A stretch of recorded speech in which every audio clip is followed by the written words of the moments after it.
Well, here we are. It is mid-October. We've only got 4 Fridays left before the high school football playoffs start for most teams. Some teams only 3 Fridays left before they get going on November 6th. And I don't know if we say this every week, but I really do passionately feel like we've got a great slate of games.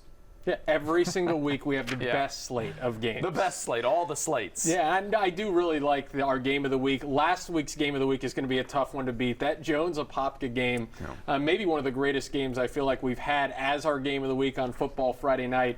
You had the lead changes, you had the turnovers, you thought it was over. Apopka was ready to put the nail in the coffin, then Jones gets the turnover. And Jones plays on Thursday night this week. We do have Edgewater Osceola. We'll get to the game of the week in just a second. But Jones plays Thursday night against Wekiva. And that'll be a good matchup kind of to kick us off. A little appetizer for Football Friday night. Love the Thursday games just for that experience. And then, like you mentioned, Edgewater and Osceola is our game of the week. Osceola coming into this one undefeated. Edgewater, their only loss was to Bradenton, IMG Academy in Bradenton.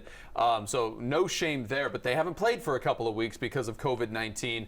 So now we get to see if they can get this thing ramped back up against one of the best teams in Central Florida. That's a tough challenge. Yeah, Edgewater had a great schedule lined up. Obviously started with IMG. You test yourself against the #1 ranked team in the nation. Followed it up with a game against Winter Park, another tough one.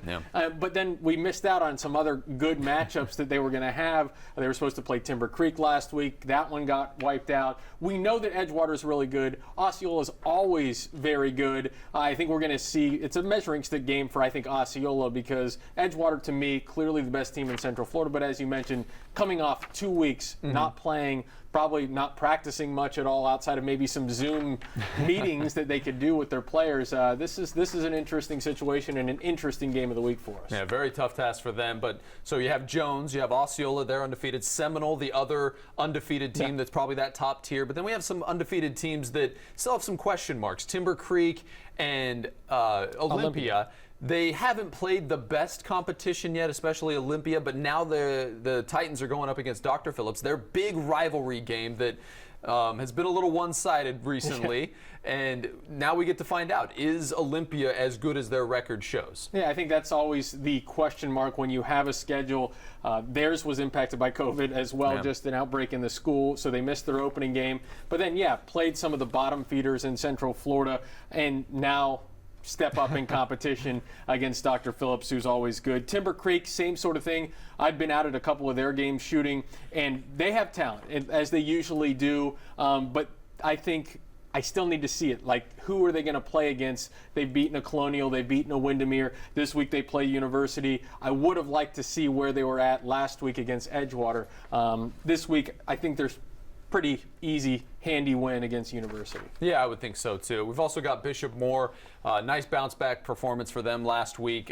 They're starting to look like the team we expect them to be every week. That play. The play. We had a play of the week from Bishop Moore this week on the show. It wasn't the play maybe it should have been, because we have to leave halfway through the games to get back and edit everything.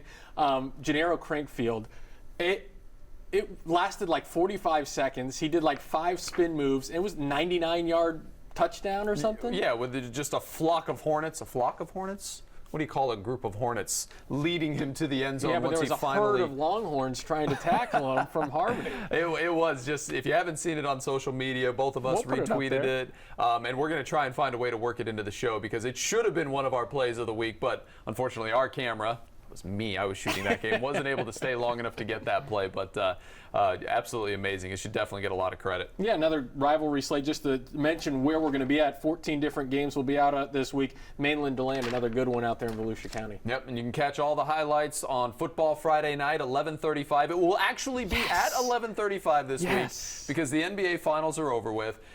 So, we'll have the full slate of highlights for you before you go to bed. You don't have to wake up and watch them on your DVR on Saturday morning. 11:35 Friday night. Don't forget, you can also watch previous episodes and all the highlights every week, anytime, whenever you want on the WFTV.com website. That's a weird way to say WFTV.com. It was, but hey, we'll see you on Friday night.